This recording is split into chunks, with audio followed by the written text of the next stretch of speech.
There's a moment quiet, unremarkable to the rest of the world.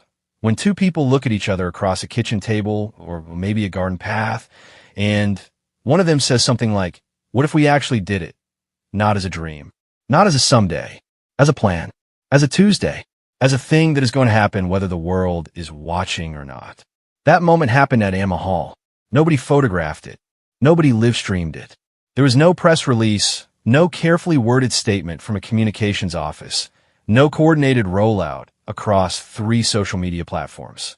There was just two people who had learned the hard way and more than once that the life lived quietly is sometimes the most powerful life of all, and idea that had been growing in the space between them for longer than either of them had admitted out loud. The idea had a name now, the Royal Smile Project, and it was about to change more lives than anyone standing in that Norfolk kitchen could have predicted.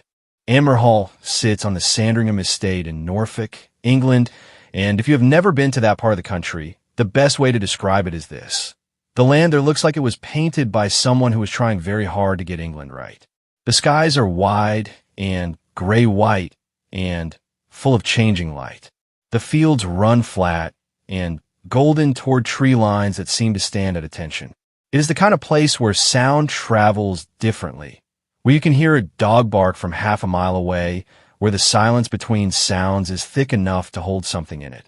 Prince William and Catherine, Princess of Wales, had made this place their real home for years. Not a ceremonial residence, not a backdrop for official portraits, but the place where their children learned to ride bikes and tracked mud through hallways and asked for second helpings at dinner. It was the place where Catherine had recovered, slowly and with extraordinary determination, through her cancer diagnosis and treatment. It was the place where William had sat with the weight of everything, the institution, the inheritance, the future, the fear, and found that what steadied him most was the woman across the table and the fields outside the window, and the knowledge that ordinary life, protected and chosen, was worth fighting for. So when the idea for the Royal Smile Project was born in this place, it was not born in a boardroom or a briefing room. It was born in the soil of a life that had been deliberately, carefully built around something real. The project, as those closest to it simply called it, had its roots in something Catherine had observed during her treatment. She had seen, with the particular clarity that illness grants you whether you want it or not, how much the small moments of joy matter. Not the grand gestures, not the ceremonies, the smile from a nurse at the end of a long shift, the way a child's laughter in a hospital corridor could change the entire temperature of a floor, the cup of tea that arrived without being asked for. She had taken mental notes, the way she always did, quietly, thoroughly, without making a fuss, and when she returned to full strength, those notes did not disappear. They became a blueprint. William understood immediately. He always understood her this way, not through explanation, but through the kind of deep familiarity that comes from years of standing beside someone in the hard places and watching how they move.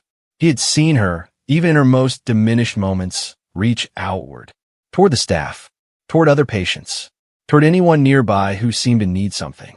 He had watched a woman fighting for her own life instinctively look for ways to make someone else's day slightly better, and he had thought, not for the first time, that there was nobody else like her on earth. He said yes before she finished the sentence. That is the kind of partnership they had built. The formal planning began in the autumn, not the public-facing planning. That would come later, but the real work. The conversations with experts in mental health and community well-being. The careful reading of research on the science of joy, because yes, there's science to it, and Catherine, who had studied art history but retained a deep and genuine hunger for understanding how people work, dove into it with the same intensity she brought to everything she cared about. Studies on laughter and cortisol levels, research on social connection and mortality rates, papers on what psychologists call micro-moments of positivity, and what the rest of us call the small things that make life feel worth living. William, for his part, did what he does well. He asked the hard questions, the ones designed to protect the idea from becoming too large, too vague, too royal. Because there's a particular trap that waits for royal projects. The trap of scale without substance, of visibility without impact, of an initiative that looks wonderful in photographs and changes very little on the ground. He had watched enough of these in his life to know the warning signs. He pushed back in a way that a man who truly believes in something pushes back, not to diminish it, but to make it stronger. What they arrived at, after months of quiet work, was something genuinely unusual. The Royal Smile Project was not going to be a charity gala. It was not going to be a campaign with a ribbon and a hashtag and a celebrity ambassador announced in January. It was going to be a living, working initiative operating directly through communities, schools, hospitals, care homes, community centers, using trained volunteers and evidence-based programs to bring structured moments of joy, connection, and play into environments that have been stripped of those things by pressure, funding cuts, and the grinding weight of modern institutional life. The word structure mattered. This was not about sending bouquets to hospitals and taking photographs. This was about understanding that joy is a skill. That connection requires conditions. That if you want to change the emotional temperature of a place, a ward, a school, a care home, you need to build the infrastructure for that change and then protect it and then measure it and then adapt it. You need to take it seriously. Catherine had been thinking about this for years, long before the illness, long before Anmer Hall became the place where she rebuilt herself. Back when she was designing programs for the Early Years Initiative, she had come to understand that the window of human development is more fragile and more powerful than most institutions acknowledge. That what happens to a child in their first 5 years, the quality of their play, the warmth of their connections, the number of times someone looked at them and smiled, writes itself into the architecture of who that person becomes. She had stood in enough schools and enough community centers to know that the places doing the best work were almost always the places where someone had decided, consciously, deliberately, that joy was not a luxury. That was infrastructure. Success was a care home in rural Norfolk where the staff reported measurably lower burnout rates after 6 months of the program. Success was a primary school in Leeds where a teacher said that her Monday mornings felt different, that the children came in differently, that something had shifted. Success was a teenager in a hospital ward who laughed for the first time in weeks because of a workshop volunteer who had shown up, trained and warm and genuinely present and offered something other than another clinical interaction. That was the target. Specific, human, unmistakably real. The team was small by design. Catherine had an instinct, validated by everything she had seen over the years, that large teams breed dilution. That the more people involved in an idea before it has found its form, the more it gets sanded down into something safe and palatable and ultimately ineffective. She wanted people who were skeptical enough to challenge and committed enough to stay. She found them in a voluntary sector in academia, in the arts and healthcare, and she brought them into a room and told them the truth about what she was trying to do and why. And she watched who leaned forward. Those were her people. William attended the early meetings when he could and stepped back when the work required something other than his presence. This was something he had learned, that support sometimes looks like staying out of the way and trusting the person you believe in. He was better at this than he had been in his younger years, when the instinct to protect had sometimes shaded into control. He had done the work on himself. It showed. There was a morning in late November. Frost on the fields, the children already at school, the hall quiet in the way it only goes quiet on weekday mornings, when Catherine sat at the kitchen table with a notebook and wrote out, in her careful and deliberate handwriting, the core principles of the project. Not bullet points, full sentences, the way she always worked when something mattered to her deeply, as if the act of forming complete thoughts in ink was a form of commitment. She wrote, "Asterisk joy is not decoration. It is not the reward at the end of the hard thing. It is the thing that makes the hard thing survivable. Asterisk," she wrote, "asterisk, we are not here to perform care. We are here to build the conditions in which real care becomes possible. Asterisk," she wrote, "asterisk, the smile we are after is not the smile for the camera. It is the smile that happens when no one is watching. That is the only smile worth counting. Asterisk William found a notebook later that day. He read those pages standing in the kitchen, still in his coat from a morning outside, and he did not say anything about it that evening. He did not need to. Some things are understood without being spoken. That has always been the quietest strength of what they have built together. The Royal Smile Project was no longer just an idea. It was a promise. And Anmer Hall, the place where they had chosen to be most fully themselves, was where that promise would be kept. The first time a reporter asked about the Royal Smile Project, Catherine smiled in that particular way. She has warm, measured, giving nothing away, and said that it was something she and William were very excited about, and that there would be more to share in due course. The reporter pushed for more. There was always a push for more. Catherine gave nothing. Not because she was hiding something, but because she had learned, through experience that carried a cost, that announcing intentions is not the same as doing the work, and she had no interest in the former without the latter already being well underway. By the time that conversation happened, the work was already 5 months deep. The first pilot program had launched quietly at 3 sites: a primary school in King's Lynn, a care home in Fakenham, and a children's ward at a Norfolk hospital that had been managing with skeleton staffing and a volunteer shortage for the better part of 2 years. None of these sites made the news. That was deliberate. The team had agreed from the beginning that the pilot phase needed to be protected from attention, that if cameras arrived before the programs had found their rhythm, the thing being observed would immediately become a different thing. A performance, a set piece, and performance was precisely what they were trying to replace. The program model at each site was the same in structure and different in texture. The structure: trained volunteers arriving on a set schedule, running evidence-based sessions designed around what the research called active joy, not passive entertainment, not distraction, but engaged play and creative connection that required participants to be present with each other. The texture varied because each site was different, and the team had built enough flexibility into the model that the volunteers could read a room and adapt. A care home in Norfolk is not a children's ward. What makes an 83-year-old woman who has not laughed in months start laughing is not the same as what reaches a 9-year-old boy who has been in a hospital bed for 3 weeks and has stopped asking when he can go home. The volunteers knew this. They had been trained to know it. The training program was something Catherine had been personally involved in designing, which surprised some of the outside partners and surprised nobody who knew her. She had sat in on the first training weekend herself, not to observe, but to participate. She had done the exercises alongside the volunteers. She had made mistakes, laughed at herself, and stayed for the debrief at the end of Saturday afternoon when several of the volunteers, not expecting the Princess of Wales to still be in the room, said things that were searingly honest about their own fears and doubts.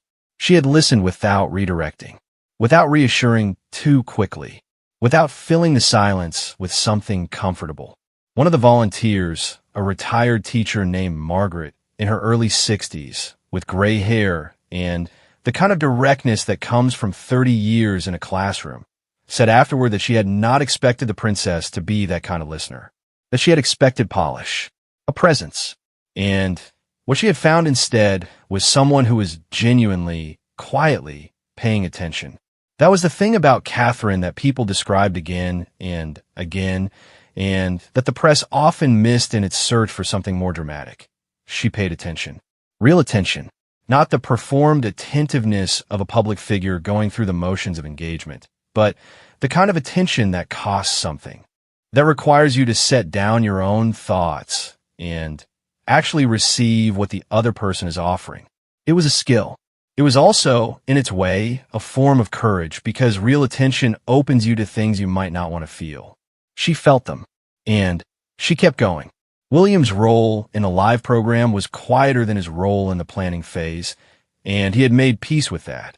This was Catherine's project in its deepest sense, born from her experience, shaped by her convictions, running on the specific kind of emotional intelligence that was hers in a way it was not his. He was not diminished by this. He was, if anything, relieved. There is a particular freedom in being the partner who holds the tent while someone else works inside it, who manages the external pressures, fields the institutional questions, and trusts without micromanaging. He visited the King's Lynn School on a Tuesday in December, unannounced, with no press and no official itinerary. He sat in on a session. He watched a volunteer lead 15 8-year-olds through something that looked, from the outside, like an extremely chaotic game involving colored string and too many questions, and that looked to anyone paying the right kind of attention, like 15 children learning to listen to each other and take turns and find out that being wrong is actually the funniest part. He sat on a tiny plastic chair. His knees did not fit under the table. A child named Oliver told him, with absolute seriousness, that he was sitting in the wrong chair because that was Priya's chair, and William moved without ceremony to the correct chair and did not make a speech about it. Later, talking with the school's head teacher, a tired, brilliant woman named Mrs. Clark who had been running this school on insufficient resources for 11 years, and who had agreed to the pilot with the wariness of someone who had seen many initiatives come and go without improving anything. He asked her what she had noticed. Not what she had observed about the program, what she had noticed. She looked at him for a moment, as if recalibrating. Then, she said, "My staff are different on the days the volunteers come. Before the volunteers arrive, I mean, not just during the sessions. The whole day. Something about knowing that someone is coming to help. Not to inspect, not to assess, just to help. It changes the air." William said, "That's what we're trying to build." Mrs. Clark said, "I know. I can tell. That's why I'm still here." The care home was the hardest site. It always is when the work involves people who are at the end of their lives and who have, in many cases, reached a point where hope is not something they carry with them the way they once did. The volunteers working at the Fakenham Care Home had been specifically trained for the particular texture of this kind of engagement, for the silences that are not emptiness but history, for the residents who wanted company but had forgotten how to ask for it, for the moments when play is not possible and presence is everything. There was a resident named Arthur, 87 years old, former carpenter. He had arrived at the care home 14 months earlier after a fall that ended his ability to live alone, and in those 14 months he had, by the account of the staff, been polite and cooperative and absent, present in body and removed in every other way.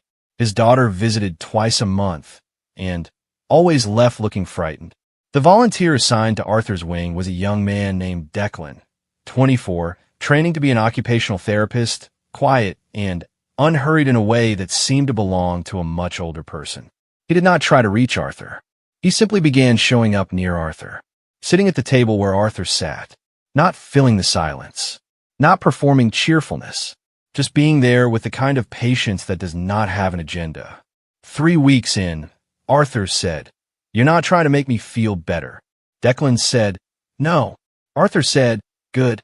And that was the beginning of something that the program's evaluation forms were not entirely equipped to measure, which was itself useful information.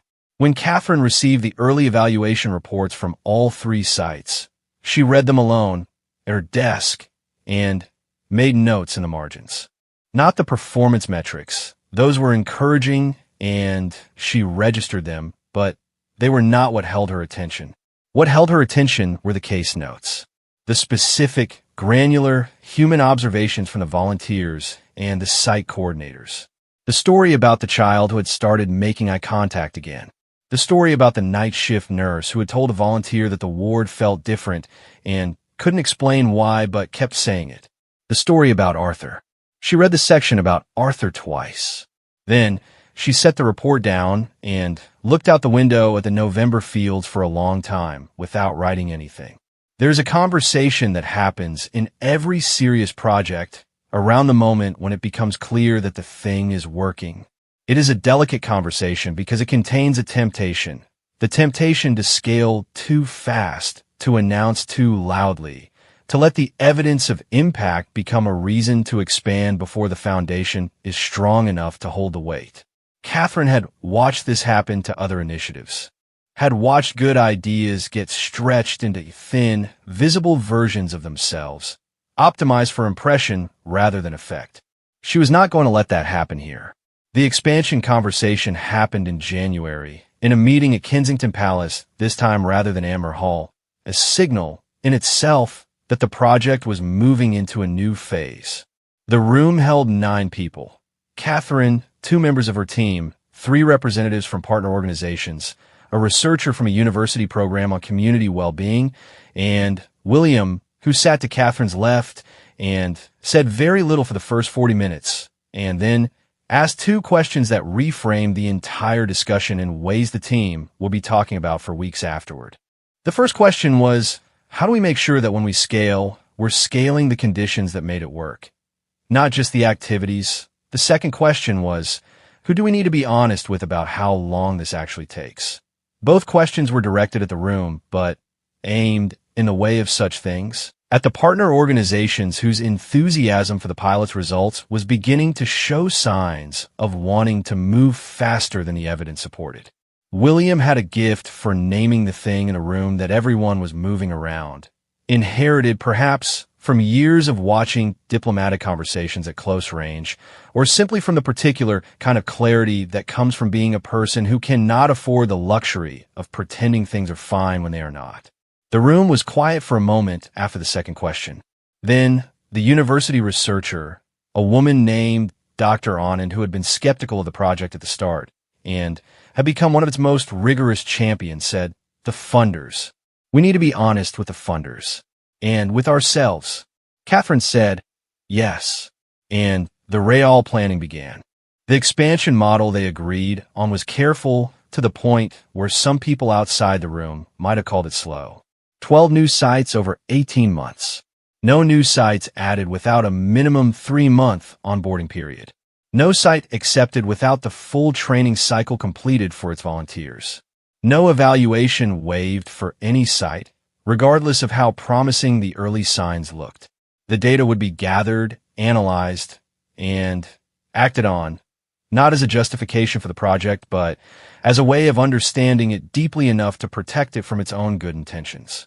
Catherine drove back to Norfolk that evening in the winter dark, the 8:10 long and straight and emptying out as she got further from the city, and she thought about Arthur. About the 14 months of absence before Declan simply sat down nearby and did not try. About the fact that some things cannot be rushed without being ruined. About the way the fields around Anmer Hall looked in January, stripped back, patient, holding something that would not be visible for months yet, but was already underneath becoming what it was going to be. She was tired. The good kind. The kind that comes from working towards something worth the effort. She drove home. William had left the light on. Spring came to Norfolk the way it always does in that part of England. Not all at once, but in increments, like someone quietly rearranging the furniture while you're not looking. A few degrees warmer. Then the first color in the hedgerows. Then the mornings arriving earlier, a little lighter each day, until one Tuesday you're standing in the garden with a cup of tea, and you realize that at some point the world changed back into the version of itself that makes you believe in things. Catherine noticed the change in herself too. Not in her health. That was its own ongoing conversation, measured in quiet ways and held close, but in her energy. The project had done something to her that she had not fully anticipated, which was to give her work that was entirely hers. Not hereditary, not ceremonial, not the expression of a role that had been laid out before she arrived. This was something she had built from the ground up, with her own understanding, from a conviction that had formed in the specific and unrepeatable experience of her own life. The Royal Smile Project was, in the truest sense, Catherine's answer to the question of what she wanted to add to the world.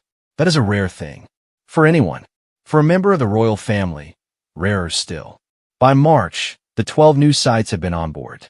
The original 3 pilot sites had now been running for 8 months, and the evaluation data was doing something that made Dr. Anand set down her coffee in the middle of reading the report and call Catherine directly, which was not their usual protocol, but Dr. Anand was not generally the kind of person who abandoned protocol without good reason. What the data was doing was holding. This was the crucial thing. Anyone who works in community well-being can tell you that early numbers are often promising. Programs generate enthusiasm. Enthusiasm generates participation. Participation generates positive initial metrics. And then at around the 4 to 6 month mark, when the novelty has worn off and the structural realities of the sites reassert themselves, the understaffing, the funding gaps, the physical environments that were not built for joy and do not easily accommodate it, the numbers tend to return toward the mean. The Smile Project numbers were not returning to the mean. They were continuing to move in the right direction. Not dramatically, not a rate that would make a headline if someone framed them sensationally, but steadily, measurably, in the specific human indicators that the team had identified as the ones that actually mattered: staff well-being scores, resident engagement levels, reported quality of social interaction. The number of people across all three site types who, when asked by an evaluator whether they felt genuinely connected to someone in their environment, answered yes. That last one had started at 31% across the pilot sites at baseline. 8 months in, it was sitting at 54%, 23 percentage points. 23% more human beings who felt, when asked the most basic and devastating question, "Do you feel connected to someone?" that the answer was yes rather than no. Catherine looked at that number for a long time. Then she looked at William, who was reading the same report from across the table, and she watched his face while he found that number. He looked up. Neither of them said anything. Some things do not need language. The public announcement came in April, and it was characteristically underplayed. Not a gala, not a televised interview with an emotional soundtrack. A press release, carefully worded, that described the project's aims and early outcomes without inflating either. A short video, recorded at one of the pilot sites, with the full consent of everyone involved, that showed the work being done. Real rooms, real people, volunteers in ordinary clothes, children doing something with string that looked chaotic and was not. Arthur was not in the video. His privacy mattered more than his story being useful. The team had discussed this, and there had not been much debate. The public response was, by any reasonable measure, significant. Coverage across the major outlets. A degree of genuine interest from the public that seemed to reflect something about the national mood, a hunger for this kind of thing, for the idea that someone in a position of privilege and visibility was using it to address something quiet and real rather than something photogenic and large. Catherine's inbox, filtered and managed by her team, reflected this. Letters from care workers, from teachers, from parents, from people who had experienced their own illness or loss or period of disconnection and who recognized in the project's language something that described their own lives. She read as many of these as she could. She answered some of them personally, in handwriting, with the kind of response that was not a form letter. Her team did not always know she was doing this until a letter arrived somewhere, and the recipient called, not quite believing. William told her she was going to run out of time if she kept doing it that way. She told him she knew. She kept doing it. There is a moment in the life of any project built on good intentions, where it must prove that it is more than intentions, where the work must demonstrate that it is not simply the expression of one person's conviction, however powerful, but something with its own architecture, its own momentum, its own capacity to outlast the person who started it. Catherine understood this. It was perhaps one of the things she understood most clearly, having watched her own health teach her that no one is indispensable and that the work that survives is the work that has been built to survive without you. She had been building toward this from the beginning. Every training manual, every evaluation framework, every conversation with a site coordinator designed not to give answers, but to build the site coordinator's capacity to find their own. The project's sustainability strategy, presented at a conference in May, delivered not by Catherine, but by the project's director, a former NHS manager named James, who had joined the team 6 months in and who had become, in Catherine's quiet assessment, the person most likely to run this thing long after she stepped back, was not glamorous. It was detailed and technical and full of diagrams that only a certain kind of person finds exciting. It covered funding diversification, community ownership models, volunteer retention data, the conditions under which sites were permitted to develop local adaptations while maintaining fidelity to the core principles. Catherine attended. She sat in the third row. She did not speak from the stage. When the session opened for questions, she asked one about volunteer attrition in the first 90 days that was so specific and so practical that 3 people in the audience turned to each other and made faces that communicated something between respect and disbelief. The question was answered. She nodded. She wrote something down. Afterward, a journalist who had been allowed to observe asked her what she had written. She showed them the notebook. Asked Declan about Arthur. Asterisk nothing more than that. A reminder to herself to follow one thread in one life that no evaluation metric could fully capture. That was the scale she never stopped working at, even as the project grew around her. The level of the individual, the specific, the unrepeatable human being who was the actual point of all of it. By summer, 12 sites were running. 3 more had been approved for the next cohort. The university partnership had produced a peer-reviewed paper. The first, Dr. Anand said, of what she expected would be several, that presented the pilot data and its methodology in terms that would allow other researchers to examine, replicate, and challenge it. The paper was written in academic language that most people would not read, which did not concern Catherine in the slightest. The people who needed to read it would read it. That was how the work got durable. William, in a rare public comment on the project, described it as the most important thing I have watched happen in my professional life. The phrasing was deliberate. It was not his project, and he would not take credit for it, but it was honest, and the honesty showed. He said it at a fundraising event for a partner organization, at a dinner table, without a teleprompter, and the people in the room felt the weight of it land the way things land when they are said without performance. Catherine was not at that dinner. She was in Norfolk. The children were on half-term.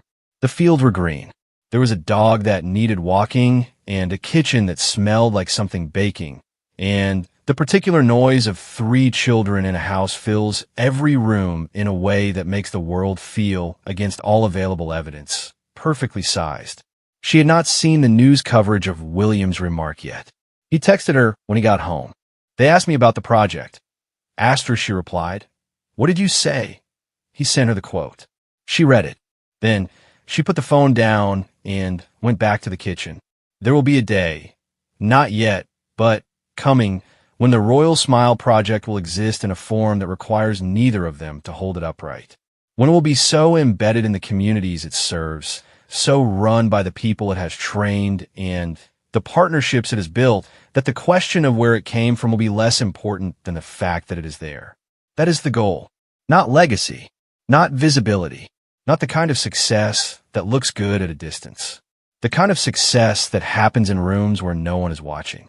In a care home in Norfolk, where a young man named Declan pulls up a chair and does not try to fix anything and allows space for something to begin. In a school in King's Lynn, where the air on Tuesday mornings is different in a way the head teacher can feel but cannot entirely explain. In a hospital ward where a child laughs, really laughs with their whole body, the kind of laugh that means they're briefly entirely somewhere else. And a nurse who has been on shift for 11 hours pauses in the corridor and listens and feels in some part of themselves they protect very carefully the particular relief of remembering why they came to this work in the first place. That is the smile the project is counting. Not the one for the camera. The other one.